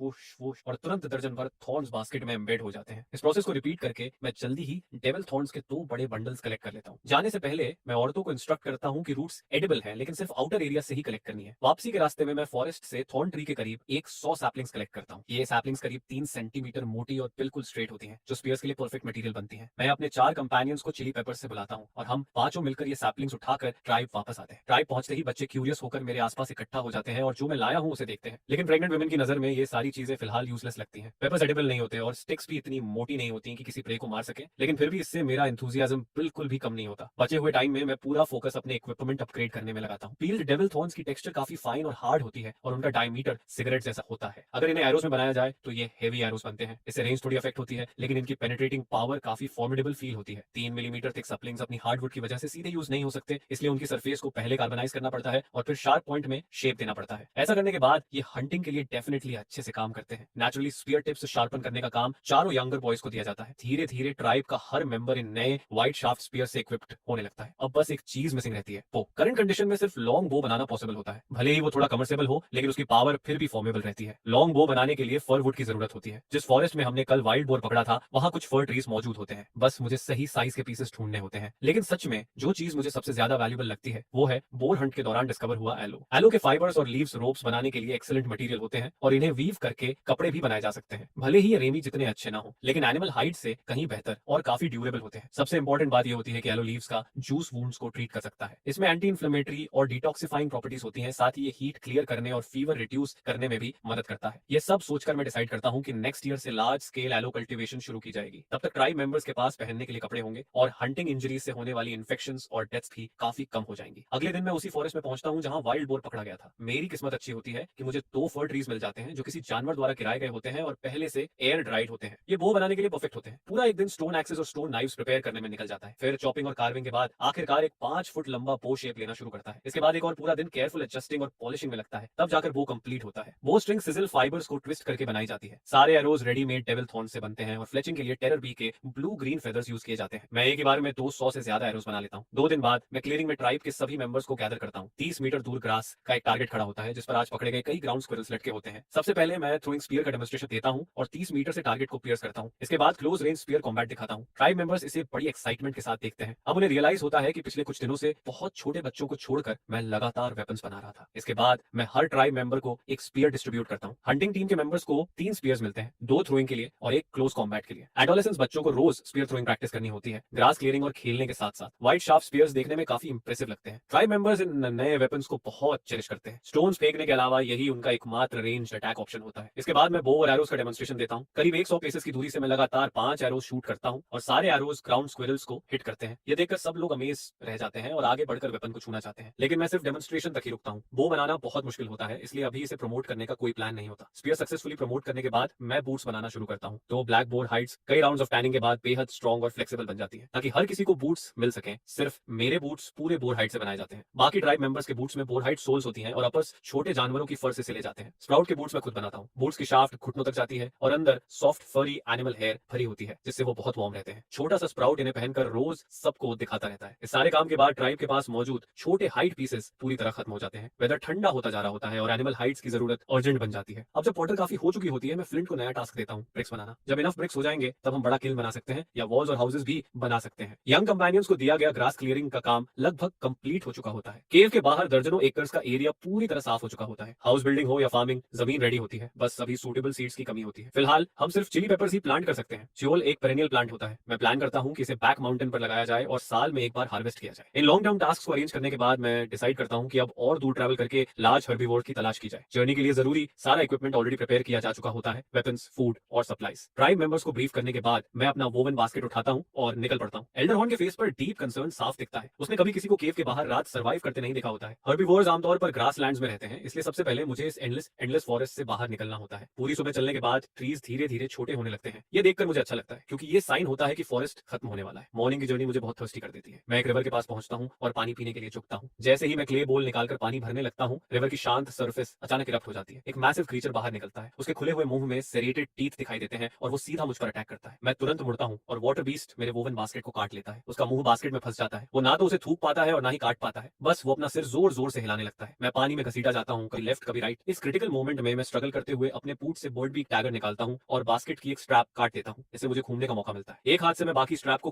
पकड़ता हूँ और दूसरे हाथ से डैगर पकड़कर वाटर बीस्ट के सिर पर बार बार स्टैप करता हूँ। बीस्ट और ज्यादा वायलेंटली थ्रैश करने लगता है, मुझे पानी से ऊपर उछालता है, फिर जोर से पटक देता है और पानी में घसीटता रहता है। मैं खुद को उसके सिर पर पलट लेता हूँ और ब्लेड को पूरी ताकत से उसकी दोनों आंखों में घुसा देता हूँ। ब्लड और ब्रेन मैटर मिलकर आंखों से बाहर निकलता है और पानी का बड़ा हिस्सा लाल हो जाता है। धीरे धीरे बीस्ट की ताकत खत्म होने लगती है और आखिर में बस हल्की ट्विचिंग रह जाती है। मैं थक कर ऑपोजिट शोर तक तैरता हूँ। थोड़ा रेस्ट लेने के बाद वाटर बीस्ट पूरी तरह मर जाता है और रिवर की सरफेस पर बेली अप फ्लोटिंग रहता है। उसका मुंह अभी मेरे वोवन बास्केट में फंसा रहता है। मैं एक स्ट्रॉन्ग वाइन ढूंढता हूँ, उसे बीस्ट की आंखों के थ्रू डालता हूँ और पूरी ताकत से उसे शोर पर खींच लाता हूँ। तब जाकर मुझे उसे ध्यान से देखने का टाइम मिलता है। वो असल में एक फिश होती है, करीब 5 मीटर लंबी। रेस्ट के बाद मैं स्टोन एक्स उठाता हूँ और फिश के प्लेट लाइक ट्रायंगुलर टीथ निकालना शुरू करता हूँ। हर एक टूथ बच्चे की हथेली जितना बड़ा होता है और ऐसे 50 से ज्यादा होते हैं। सारे टीथ निकालने के बाद मैं अपना बास्केट वापस निकालता हूँ और सामान चेक करता हूँ। लकीली फायर कीपर गीला नहीं होता। कुछ आइटम्स को हल्का डैमेज होता है, लेकिन वो यूजेबल रहते हैं। जैसे ही मैं कपड़े सुखाने के लिए फायर जलाने का सोचता हूँ, फॉरेस्ट की तरफ से अचानक फुटस्टेप्स सुनाई देते हैं। मुड़कर देखने पर एक पेल स्किन्ड वुमन और एक छोटी लड़की मुझे डर के साथ घूरती हुई दिखती है। अचानक दोनों चिल्लाती हैं और भाग जाती हैं और जमीन पर एक राउंड चीज गिरा जाती है। मैं पास जाकर देखता हूँ, वो एक वुडन बकेट होती है जो सॉलिड लॉक को हॉलो करके बनाई गई होती है। लुक से साफ होता है कि वो पानी भरने आई थी, अब बकेट गिराकर भाग चुकी होती है। मुझे लगता है कि वो जल्द ही दूसरों को लेकर वापस आएंगी और सच में थोड़ी ही देर में वही औरत कई ट्राइब मेंबर्स के साथ वापस आती है। वो सफेद एनिमल हाइड रोब्स पहने होते हैं और उनकी स्किन इतनी पेल होती है कि पाउडर लगती है। पूरा ग्रुप मेरे पीछे पड़ी जायंट फिश को देखकर हैरान रह जाता है। एक आदमी जो शायद उनका चीफ होता है मुझसे आई कांटेक्ट करता है और वुडन बकेट की तरफ इशारा करता है। उसी पल मैं सब समझ जाता हूँ। मैं अपने स्पीयर से बकेट को उठाता हूँ और चीफ की तरफ बढ़ाकर उसे दे देता हूँ। चीफ बकेट ले लेता है और कुछ ऐसी आवाज में बोलता रहता है जो मुझे समझ नहीं आती। फिर वो मेरे पीछे पड़े जायंट फिश की तरफ इशारा करता है, जिसे सुनकर भले ही वर्ड्स क्लियर नहीं होते, लेकिन मीनिंग साफ फील होने लगता है। ये देखकर मैं थोड़ा साइड में हट जाता हूँ और फिश को पूरी तरह रिवील करता हूँ, जिस पर पूरा ग्रुप तुरंत दौड़ कर आता है और उस जायंट फिश पर जोर जोर से मारना शुरू कर देता है। कई औरतें तो यह देखकर रो भी पड़ती हैं। आगे खड़ा मैन मुस्कुराता है, अपनी छाती पर मुक्का मारता है और फिर अपनी फिस्ट मेरी तरफ बढ़ाता है। मैं थोड़ा कंफ्यूज हो जाता हूँ, लेकिन उसके फेस पर फ्रेंडली स्माइल देखकर लगता है कि ये फाइट का चैलेंज नहीं है। थोड़ी हेजिटेशन के बाद मैं भी उसकी फिस्ट से फिस्ट बम्प कर देता हूँ। ये होते ही वो जोर से हंसता है, मुझे वार्मली गले लगाता है और फिर बिना किसी शेयर्ड लैंग्वेज के भी मुझसे बातें करने लगता है, जेस्चर्स और एक्सप्रेशंस के साथ। यही मुझे फील होता है कि एक्सप्रेशंस और बॉडी लैंग्वेज से भी कम्युनिकेशन पॉसिबल है। फिर मैं उसे इशारों में बताता हूँ कि मैं नदी के उस पार से आया हूँ और ऐसे जानवर ढूंढ रहा हूँ जिनके सिर पर हॉर्न्स होते हैं। यह सुनकर वो समझते हुए सिर हिलाता है और बताता है कि उसके ट्राइब के कई लोग इसी फिश द्वारा खा लिए गए थे। इसके जवाब में वो मुझे थैंक्स देने के लिए अपने ट्राइब में गेस्ट बनकर आने का इनवाइट देता है। इवनिंग पास आ रही होती है और दोनों ट्राइब्स ज्यादा दूर नहीं होते, जिस पर फ्यूचर में ट्रेड करने की पॉसिबिलिटी भी दिखती है। ये सोचकर मैं इन्विटेशन एक्सेप्ट कर लेता हूँ। फिर मैं इशारे से कहता हूँ कि वो फिश ले सकते हैं क्योंकि ये एडिबल है। ये सुनकर वो मैन हैरान हो जाता है, क्योंकि उनके एक्सपीरियंस में फिश इंसानों को खाती है, इंसान फिश को नहीं। फिर भी वो एग्री कर जाता है। फिश काफी बड़ी होती है, इसलिए उसे पीसेस में काट कर ही ले जाना पॉसिबल होता है। मैं अपना काम कंटिन्यू रखता हूँ। सिल्वर कलर की फिश स्किन करीब 4 मीटर लंबी और 3.5 मीटर चौड़ी होती है। वो स्मूथ इलास्टिक होती है और सबसे इंपॉर्टेंट बात, पूरी तरह वाटरप्रूफ होती है, जिस पर मैं डिसाइसिवली इसे अपने पास रख लेता हूँ। बाकी फिश मीट को क्लीन करके बड़े बड़े पीसेस में काट दिया जाता है ताकि कैरी किया जा सके। ट्राइब फॉरेस्ट के अंदर स्थित होता है। सिर्फ 10 मिनट चलने के बाद हम एक मैसिव ट्री हॉलो तक पहुंच जाते हैं। अंदर का स्पेस करीब 100 स्क्वायर मीटर का होता है। भले ही जगह छोटी हो, लेकिन उनकी जरूरतों के लिए काफी होती है, क्योंकि पॉपुलेशन बहुत कम होती है। टोटल सिर्फ 14 एडल्ट होते हैं और बच्चों को मिलाकर कुल 32 लोग। मैं इस ट्राइब को ट्री हॉलो ट्राइब कहता हूँ। उनकी पेल स्किन इसलिए होती है क्योंकि उन्होंने पूरी जिंदगी इसी डार्क फॉरेस्ट में बिताई होती है। ट्राइब का एल्डर ईस्ट की तरफ इशारा करता है और बताता है कि शैडो फॉरेस्ट के उस पार क्लाउड्स जैसे पहाड़ खड़े हैं। उस माउंटेन पर ऐसे क्रीचर्स रहते हैं जिनके सिर पर 2 शार्प हॉर्न्स होते हैं। वो हवा की तरह तेज दौड़ते हैं और कोई भी उन्हें पकड़ नहीं पाता। उसकी डिस्क्रिप्शन सुनकर मैं गेस करता हूँ कि वो बड़े एंटीलोप्स जैसे जानवर होंगे। उनका पीछा करना बेकार होता, लेकिन ट्रैप्स पहले से सेट किए जा सकते हैं। इस मोमेंट पर मुझे खुद पर काफी कॉन्फिडेंस फील होता है। हालांकि टिम्बर और एल्डर बाग को मुझसे ज्यादा उम्मीद नहीं होती। एल्डर की बात खत्म होते ही टिम्बर मुझे अपने कपड़े ऑफर करता है। ये जाइंट हेयर्स की हाइट से बने होते हैं, जो आधे मीटर से भी लंबे क्रीचर्स होते हैं। ये हेयर्स फॉरेस्ट में मॉस और मशरूम्स खाते हैं और शैडो फॉरेस्ट में इनकी अबंडेंस होती है। ये सुनते ही मेरी आंखें चमक उठती हैं। हेयर्स बहुत यूजफुल क्रीचर्स होते हैं। रैट्स की तरह ये तेजी से ब्रीड करते हैं, अक्सर एक बार में 5 या उससे ज्यादा बच्चे पैदा करते हैं। यंग हेयर्स सिर्फ 4 महीने में मैच्योर हो जाते हैं और हर 2 महीने में फिर ब्रीड कर सकते हैं। अगर मैं 2 एडल्ट पेयर्स वापस ले जाकर डोमेस्टिकेट कर लूं तो 1 साल में ही सैकड़ों हो जाएंगे। तब पूरी ट्राइब को क्लोथिंग की कमी नहीं होगी और हेयर मीट एक इंपॉर्टेंट फूड सोर्स बन जाएगा। डिनर के बाद टिम्बर बताता है कि वो हंटिंग पर जा रहा है और मुझसे पूछता है कि क्या मैं ज्वाइन करना चाहता हूँ। मैं थोड़ी देर के लिए सरप्राइज होता हूँ, लेकिन हेयर्स नॉकटर्नल एनिमल्स होते हैं, इसलिए नाइट हंटिंग बिल्कुल लॉजिकल लगती है और मैं अग्री कर जाता हूँ। डेस्टिनेशन पर पहुंचकर मैं हंट में पार्टिसिपेट नहीं करता, बल्कि साइड में छुपकर ऑब्जर्व करता हूँ कि वो हेयर्स कैसे पकड़ते हैं। टिम्बर अपने लोगों को मशरूम्स कलेक्ट करने को कहता है और उन्हें आयरन ओक ट्री के नीचे रख देता है। फिर पूरा ग्रुप पास में छुप जाता है। थोड़ी ही देर में एक मोटा सा हेयर कूदता हुआ आता है और आसपास अलर्ट होकर देखता है। कुछ भी सस्पिशियस न लगने पर वो मशरूम्स की तरफ धीरे धीरे बढ़ता है। उसी पल टिम्बर और बाकी लोग डेंस ट्विग्स वाली ब्रांचेस लेकर बाहर निकलते हैं। वो जल्दी से हेयर को इमोबिलाइज कर देते हैं और वुडन स्पाइक से उसे खत्म कर देते हैं। ये एनसर्कलमेंट हंटिंग होती है और वो हेयर को ऑलमोस्ट अलाइव पकड़ लेते हैं। ये देखकर मेरे मन में तुरंत ट्रेड का थॉट आता है। अगर ये मेरी हेल्प कर सके तो कितना अच्छा होगा। हम दूसरी जगह जाते हैं और फिर से मशरूम सेट करते हैं। इस बार मैं अपनी स्किल्स दिखाने का फैसला करता हूँ। मैं लॉन्ग बो निकालता हूँ और एक एरो रेडी करता हूँ। टिम्बर कंफ्यूज्ड होकर देखता है, उसे समझ नहीं आता कि ये क्या चीज है। तभी एक और हेयर कॉशियसली दिखाई देता है, जो अभी मशरूम से 10 मीटर दूर होता है। टिम्बर मुझे खींच कर इशारा करता है कि साथ में रश करें, लेकिन मैं उसे इग्नोर करता हूँ। इसके बजाय मैं बो ड्रॉ करता हूँ, एरो सेट करता हूँ और वो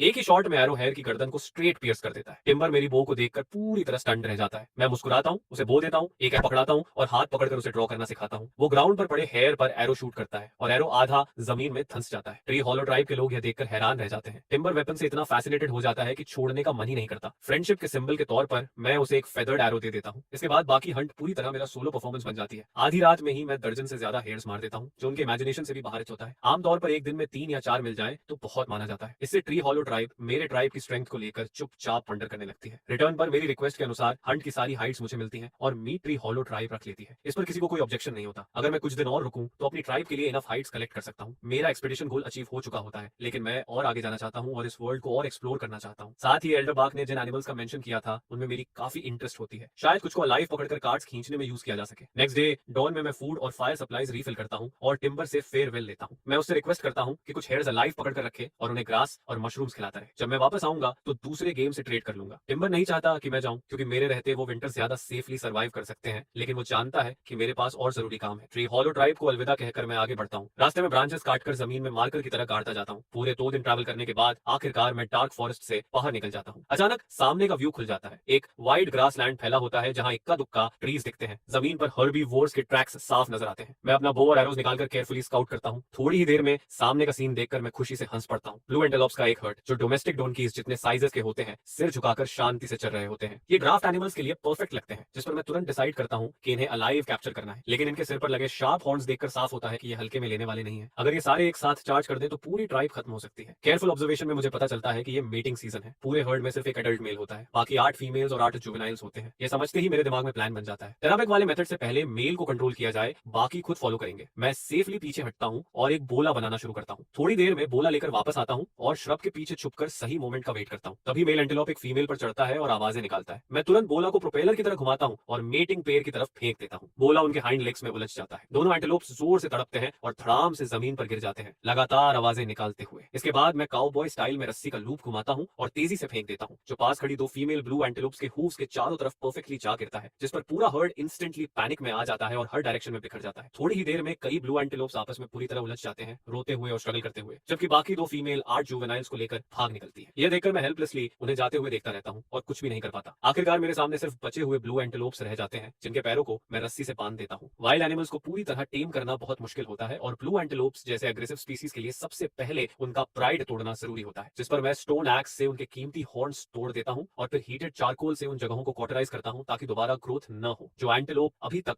वायलेंटली स्ट्रगल कर रहा होता है वो धीरे धीरे बिल्कुल डोसाइल हो जाता है, जैसे कोई शांत सा बर्ड। फिर मैं रस्सी निकालता हूँ, मेल एंटीलोप को सबसे आगे लीडर की तरह बांधता हूँ और बाकी सभी को चेन में जोड़ देता हूँ। जब तक ये सब खत्म होता है तब तक आसमान लगभग डार्क हो चुका होता है। इसके बाद मैं उन्हें एक छोटे स्ट्रीम के पास ले जाता हूँ और डिनर के लिए ड्राइड हेयर मीट पकाता हूँ। स्ट्रीम के नॉर्थ ईस्ट में एक कलरफुल स्टोन माउंटेन उभरता हुआ दिखता है, जो सेटिंग सन की लाइट में brilliant multi coloured glow reflect करता है। सिर्फ कलर्स देखकर ही मैं समझ जाता हूँ कि यह एक अबैंडन्ड मिनरल वेन है, जहाँ मल्टीपल मिनरल्स साथ मौजूद है। ये डिस्कवरी मुझे अंदर तक थ्रिल कर देती है। मैं इन्वेस्टिगेट करना चाहता हूँ, लेकिन तब तक पूरा अंधेरा हो चुका होता है, जिस पर फिलहाल मुझे अपनी एक्साइटमेंट दबानी पड़ती है। अगले दिन जैसे ही डॉन ब्रेक होता है, एक हलचल मुझे जगा देती है। सामने का सीन देखकर मैं खुशी से उछल पड़ने वाला होता हूँ। जिस ग्रोव में मैंने ब्लू एंटीलोप्स बांधे थे, वहीं कल भागी हुई 2 फीमेल वापस आ जाती है, अपने 8 जुवेनाइल्स के साथ। इतना ही नहीं, वो अपने साथ एक और एडल्ट मेल भी ले आती है। मैं चुपचाप बुशेस में छिप जाता हूँ और वही स्ट्रैटेजी दोहराता हूँ। कुछ और मैन्यूवर्स के बाद मेरी एंटीलोप टीम 7 से बढ़कर 18 हो जाती है। तब तक पूरी तरह दिन निकल चुका होता है। हाई स्पिरिट्स में मैं मेल एंटीलोप पर सवार होकर रेनबो रिज की तरफ बढ़ता हूँ। ये जगह सच में ट्रेजर से भरी हुई होती है। केयरफुल ऑब्जर्वेशन के बाद मुझे पता चलता है कि ये एक रिच कॉपर माइन है। जो बाकी कलर्स दिखते हैं वो कॉपर ओर के साथ जुड़े हुए मिनरल्स होते हैं। इन ओर्स के साथ ब्रॉन्ज टूल्स बनाना अब कोई दूर का सपना नहीं लगता। एसोसिएटेड मिनरल्स के भी अपने यूजेस होते हैं। ऑरेंज कलर का मिनरल रियलगर होता है, जो मेडिसिन के काम आता है। एक्सटर्नली लगाने पर स्नेक और इंसेक्ट बाइट्स ठीक करता है और इंटरनली लेने पर पैरासाइट्स खत्म करता है। व्हाइट सब्सटेंस क्विन क्ले होती है, जो आयन स्मेल्टिंग के लिए क्रूसिबल्स बनाने में यूज होती है। बड़े बड़े रेड माउंट्स असल में टर्माइट नेस्ट्स होते हैं और उनके अंदर की वेदर्ड सॉइल पॉटरी के लिए एक्सेलेंट मटेरियल बनती है। कन्वीनियंटली रेनबो रिज मेरी ट्राइब से सिर्फ 3 दिन की वॉक पर होता है और अगर ब्लू एंटीलोप्स कार्ड्स खींचे तो ये जर्नी और भी फास्ट हो सकती है। बस लौट कर पहले एक ब्रिज बनानी होगी। फ्यूचर प्लानिंग के बाद मैं आसपास के सीनरी को फील करता हूँ। रेनबो रिज के ईस्ट में वाटर सिस्टम काफी रिच होता है, जो एंडलेस मार्शलैंड्स बनाता है। माउंटेन के बेस पर लश वाटर प्लांट्स जानवरों और प्लांट्स दोनों के लिए पैराडाइज बनाते हैं। Knee high rye grass, waist high pasture grass और ट्रीज जितनी ऊंची एलिफेंट ग्रास यहाँ उगती हैं, जो हर्बीवोर्स की फेवरेट होती है। ट्राइब की केव के सामने का क्लियरिंग इन पास्चर ग्रासेस को उगाने के लिए परफेक्ट लगता है। मेरा रैबिट रेजिंग प्लान और ये ब्लू एंटीलोप्स जो फ्यूचर में लेबरर्स बनेंगे, सब इन्हीं ग्रासेस पर डिपेंड करेंगे। यहाँ वाटर लीक्स और वाटर सेलरी भी होती हैं, जिन्हें साथ ले जाकर विटामिन की कमी पूरी की जा सकती है। आधी आफ्टरनून में मैं ग्रास सीड्स से भरा एक बैग कलेक्ट करता हूँ, उसे एक फीमेल एंटीलोप की पीठ पर बांधता हूँ और डिनर की तलाश में निकल पड़ता हूँ। थोड़ी ही देर में 5 मीटर विंग स्पैन वाला एक थंडर गूज आसमान से गिरता है, जिस पर मेरी 2 एरोस लगी होती हैं। मैं एरो फ्लेचिंग के काम आने वाले सारे फीदर्स निकाल लेता हूँ। पूरा बर्ड रोस्ट करने का प्लान होता है, ताकि मेरे बास्केट में ऑलमोस्ट खत्म हो चुके ड्राइड हेयर मीट को रिप्लेनिश किया जा सके। लेकिन जैसे ही मैं पानी के किनारे बैठकर गूज को काट रहा होता हूँ, एक अनएक्सपेक्टेड डिस्कवरी मुझे ऑलमोस्ट रुला देती है। बर्ड के स्टमक में मुझे अनडिजेस्टेड राइस ग्रेन्स मिलते हैं। इतना ही नहीं, ये राइस मेरे लिए पूरी तरह अनफेमिलियर होती है। हर ग्रेन मंग बीन से भी बड़ा होता है। ये इस वर्ल्ड में मिला मेरा पहला ग्रेन क्रॉप होता है। उसी पर मेरे दिमाग में एक ही थॉट आता है, मुझे इसे ढूंढना ही होगा। उस रात मैं बिल्कुल रेस्ट नहीं करता। ट्री ब्रांचेस इकट्ठा करता हूँ और मार्श में जाने के लिए अर्जेंटली इक्विपमेंट बनाना शुरू करता हूँ। एनिमल से पहले मुझे उस राइस को हार्वेस्ट करना ही होगा। अगली सुबह जल्दी मैं अपनी सिंपल डग आउट कनू उठाता हूँ, थोड़ा डीप वाटर वाला स्पॉट ढूंढता हूँ और मार्शलैंड्स के अंदर पैडल करता हुआ निकल जाता हूँ। इधर शैडो फॉरेस्ट में टिम्बर अपनी ट्राइब को जायंट हेयर्स पकड़ने के लिए लीड कर रहा होता है। मेरी जरूरत और अपनी ट्राइब दोनों को पूरा करने के लिए पूरा ट्राइब दिन रात काम करता है। सिर्फ फिल्डर और 6 साल से छोटे बच्चों को कैंप गार्ड करने के लिए छोड़ा जाता है। यील्ड बढ़ाने के लिए टिम्बर एग्रेसिव मेथड्स अपनाता है। हेयर बरो मिलते ही उन्हें सीधे खोद दिया जाता है और अगर हेयर्स बाहर नहीं निकलते तो फायर और स्मोक यूज किया जाता है। यह मेथड इफेक्टिव साबित होती है और वो कई हेयर्स पकड़ लेता है, जिनमें न्यूबॉर्न हेयर्स के कई लिटर्स भी शामिल होते हैं। लेकिन यही हंटिंग मेथड उनकी ट्राइब के लिए डिजास्टर बन जाती है। इस सीजन में हर ट्राइब फूड स्टोर कर रही होती है और कैनिबल ट्राइब भी अलग नहीं होती। उनका फूड सोर्स इंसान होते हैं। जो भी उनके हाथ लगता है उसका फेट तय होता है। मर्दों को खा लिया जाता है और औरतों को ब्रीडिंग या लेबर के लिए रखा जाता है। जिस दिन मैं मर्सलैंड्स के अंदर गहराई में होता हूँ, उसी दिन टिम्बर के फायर से उठती स्मोक कैनिबल ट्राइब के हंटिंग पार्टी को अट्रैक्ट कर लेती है। ये स्क्वाड करीब 40 अडल्ट मेल्स की होती है। उनके हथियार स्टोन एक्सेस और वुडन स्पीयर्स होते हैं और 2 लीडर्स तो यंग मैमथ काव्स पर सवार होते हैं। उनके मुकाबले ट्री हॉलो ट्राइब चाहे सारे मेन विमेन चिल्ड्रन जोड़ लो फिर भी संख्या में बहुत कम होती है। ऐसे पावरफुल एनिमी को देखकर टिम्बर तुरंत रिट्रीट का ऑर्डर देता है। कैनिबल ट्राइब बिना रुके पीछा करती है, लेकिन टिम्बर टेरेन अच्छी तरह जानता है और मुश्किल रास्तों से भागता है जिस पर दुश्मन तुरंत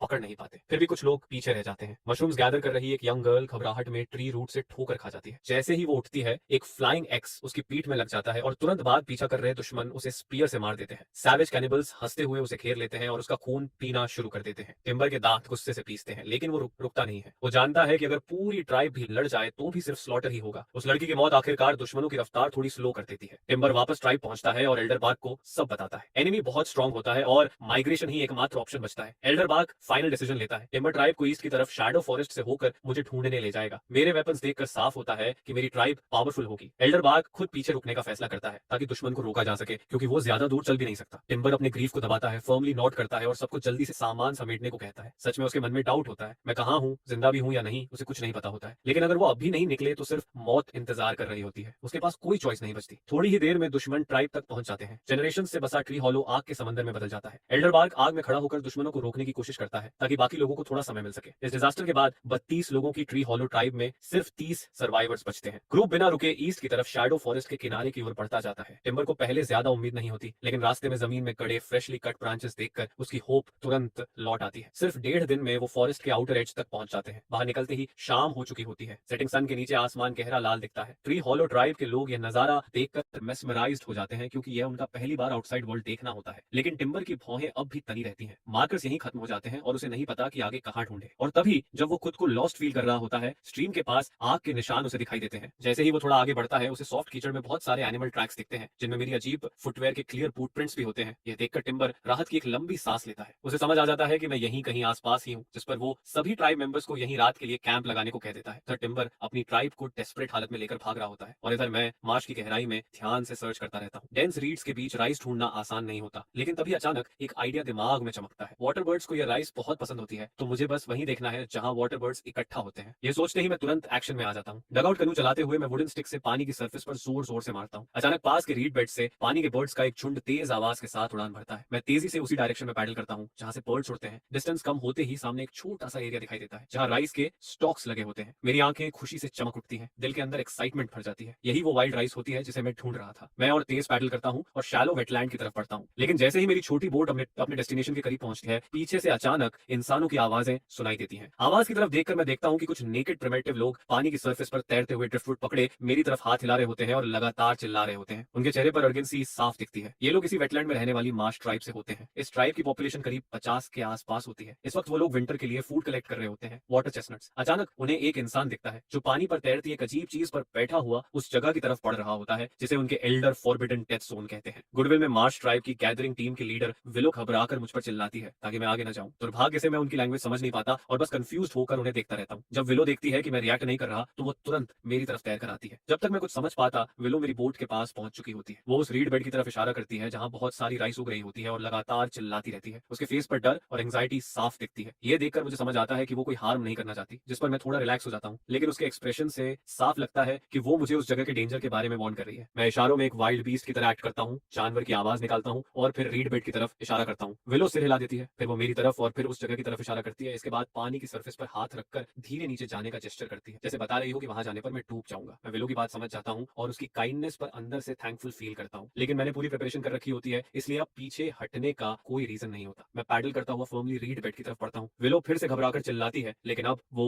पास नहीं आती। अगले ही पल वो और बाकी सब लोग हैरानी से देख रहे होते हैं। मैं अपने पैरों के नीचे 2 बोर्ड जैसी चीजें बांधता हूँ और हाथ में एक बड़ा स्क्वायर विकर शील्ड पकड़ लेता हूँ। बस इसी तरह मैं कामली फॉरबिडन डेथ जोन पर कदम रख देता हूँ और डूबता नहीं हूँ। यह सीन देखकर हर कोई शॉक्ड रह जाता है। उन्होंने कभी किसी इंसान को डेथ जोन पर चलते नहीं देखा होता। हालांकि बाहर से मैं काम देखता हूँ, लेकिन असल में सिचुएशन उतनी ईजी नहीं होती। रीड्स के नीचे पूरी कीचड़ होती है, मड वॉकर्स उसमें धंसते हैं और हर कदम उठाने में बहुत ताकत लगती है। काफी स्ट्रगल के बाद मैं आखिरकार उस छोटे से राइस पैच तक पहुंच जाता हूँ। हर राइस प्लांट करीब 2 मीटर ऊंचा होता है और हर स्टॉक पर भरे हुए गोल्डन राइस ईयर्स लगे होते हैं। मैं पहले से तैयार किया हुआ हाइट सैक निकालता हूँ और तेजी से राइस स्ट्रिप करना शुरू करता हूँ। तब तक नहीं रुकता जब तक हर प्लांट खाली ना हो जाए। इसके बाद मैं 2 फुल बैग्स वाइल्ड राइस लेकर वापस अपनी पोर्ट तक आता हूँ।